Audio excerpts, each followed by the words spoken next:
Kalian pasti tahu kan balon yang ada di abang-abang itu. Kalau kalian beli, balon itu bisa melambung tinggi di udara. Coba kalian bandingin sama balon yang kalian tiup sendiri di rumah. Gimana? Ada perbedaannya nggak?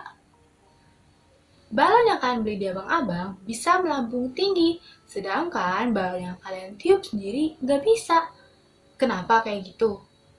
Sebelumnya, perkenalkan, saya Irena Ramadanti dari kelas 12 IPA 3. Di sini akan menjelaskan tentang unsur kimia, terutama tentang gas mulia.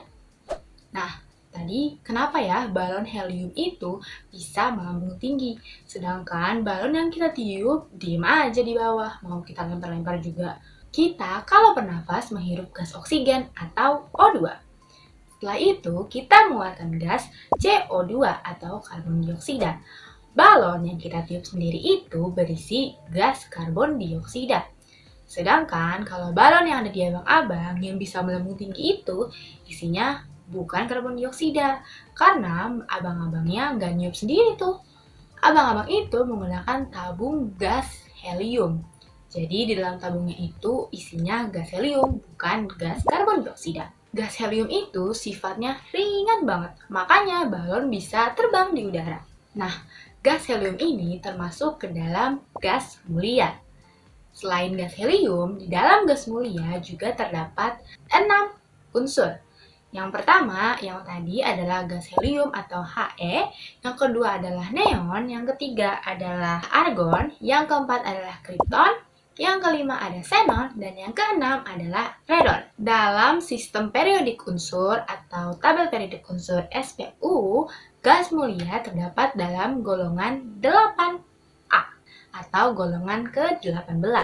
Nah, sebenarnya selain 6 unsur tadi, ada satu lagi, yaitu yang baru ditemuin tahun 2016, yaitu Og atau organeson.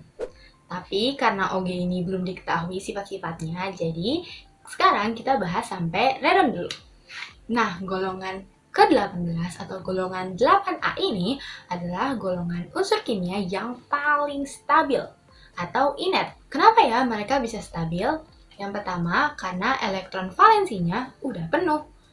Nah, karena mereka udah pasang-pasangan kayak gini, nggak mungkin mereka bisa berikatan secara kovalen dengan atom-atom lain. Yang kedua, nilai energi ionisasi mereka yang tinggi banget. Nah, karena elektronnya sudah saling berpasangan, mereka saling sukar ngelepasin elektronnya sendiri. Butuh energi yang besar banget biar mereka bisa ngelepasin elektronnya itu. Makanya gas mulia ini adalah gas atau golongan yang paling susah berubah jadi ion positif. Yang ketiga adalah nilai afinitas elektronnya rendah. Apa itu nilai afinitas elektron? Nilai afinitas elektron adalah kecenderungan mereka mengikat elektron dari atom lain. Nah, karena mereka udah saling berpasang-pasangan, udah pas tuh, mereka nggak perlu ngambil elektron lain. Maka dari itu, mereka juga susah berubah jadi ion negatif. Nah, tadi kan kalian sudah tahu kalau gas mulia itu sukar berubah jadi ion positif maupun berubah jadi ion negatif. Makanya mereka itu nggak mungkin berikatan secara ionik dengan atom-atom lain. Di alam, gas-gas mulia kecuali radon banyak ditemukan di udara dalam bentuk atom tunggal atau monoatomik. Argon atau Ar adalah gas yang paling banyak ditemukan di udara. Kenapa ya Rn gak bisa ditemuin di udara? Karena radon atau Rn adalah gas radioaktif. Rn ini umurnya pendek banget. Karena dia adalah gas radioaktif, makanya kalau disimpan lebih dari 3,8 hari, mereka akan berubah menjadi PO. Sifat-sifat umum gas mulia yaitu yang pertama adalah semakin ke bawah dari He ke Rn, semakin ke bawah, jari-jari atomnya semakin besar. Makanya jarak antara inti atom dengan kulit terluarnya itu semakin jauh, sehingga gaya antar molekulnya menjadi semakin kuat.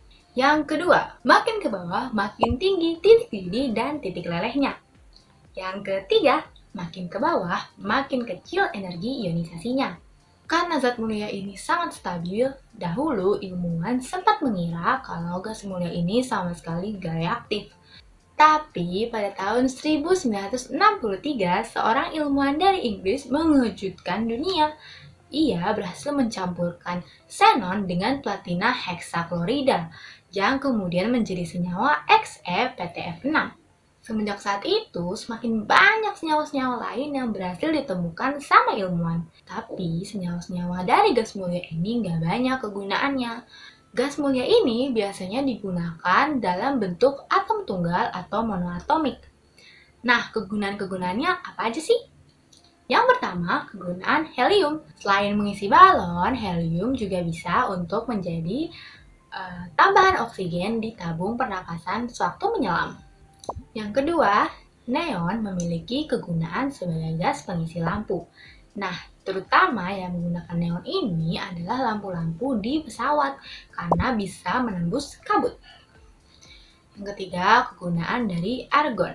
Sama seperti neon, argon juga digunakan untuk mengisi lampu. Tapi selain itu, argon juga digunakan untuk atmosfer pengelasan logam. Yang keempat ada kripton. Sama seperti neon dan argon, kripton kegunaannya juga untuk mengisi lampu. Kalau xenon kegunaannya untuk lampu emisi yang menghasilkan sinar laser. Caranya tambahin 10% xenon, 89% argon, 1% gas fluor.